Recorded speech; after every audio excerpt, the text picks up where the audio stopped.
কবরের মধ্যে জীবিত আমার একটু উঠায় নিয়ে যাও।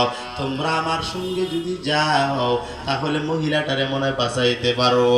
গ্রামবাসী সবাই মেরে যখন কবরের পাশে যখন চলে গেলেন, মাত্র তিনজন সামনে গেলেন। এবারে কবর থেকে মহিলা কান্নার আওয়াজ ডাক দিয়া বলে, এই আল্লাহর বান্দারা, আমি এই কবরের মধ্যে উলঙ্গ অবস্থায় বসে আছি, ওরে আমার একটা চাদর দাও, আমার সতর আমি ঢাকতে চাই। বাসায় দৌড়ে দৌড়ে গিয়া বড় একটা চাদর যখন কবরের মধ্যে দিয়া দিলেন, এ আল্লাহর বান্দি সুন্দর করে চাদরটা মোড়ায়া এক দৌড়ে বাসার মধ্যে ঢুকিয়া দরজাটা লাগায়া দিলেন। গ্রামবাসী সবাই মহিলার পিছনে পিছনে দৌড়ায় দৌড়ায়া ওই বাড়ির মধ্যে সবাই যখন রওনা দিয়া দিলেন, ডাক দিয়া বলে, রে আম্মাজান শোনো, তুমি কবরের মধ্যে জীবিত, অথচ আমরা তোমারে বাঁচাইলাম, তুমি কি তোমার চেহারাটা আমাদেরকে দেখাবা না?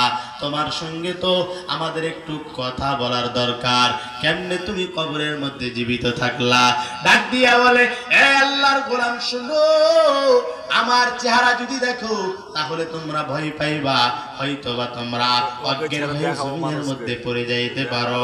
খবরদার, আমার চেহারা তোমরা দেখতে চাইবা না। ডাক দিয়া বলে, না না, তোমার চেহারাটা এবং তোমার ইতিহাসটা জানার দরকার। ডাক দিয়া বলে, যদি জানতে চাও তাহলে তিনজন সাহসী ব্যক্তি আমার রুমের মধ্যে প্রবেশ করো। এইবারে কেউ সামনে যায় না। অনেকক্ষণ যাবত চেষ্টা করার পরে তিনজন ব্যক্তি ঘরের মধ্যে গিয়া দাঁড়াইয়া গেলেন। মহিলাকে জিজ্ঞাসা করে, বলো হে আম্মাজান, কি ব্যাপার, কি তোমার ব্যাপার, তুমি কেন কান্না করলা?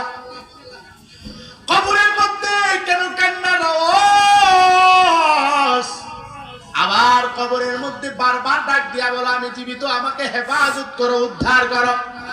আমরা যখন তোমার চাদর দিলাম, তোমার তো উচিত ছিল আমাদেরকে কিছু কথা বলার, কিন্তু তুমি বললা না। আবার তুমি কেন বাসায় আসলা? এখন পর্যন্ত তোমার মুখটা আমরা দেখতে পারলাম না।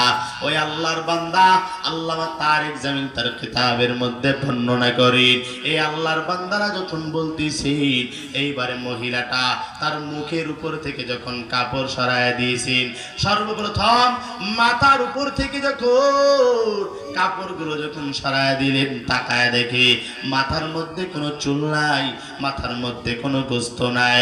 ডাক দিয়া বলে, এই আম্মা জান, তোমার মাথার উপরে কোনো চুল নাই, তোমার মাথায় কোনো গোস্ত নাই। ডাক দিয়া বলে, এই আল্লাহর বান্দা, ভালো করে শুনে নাও, আমি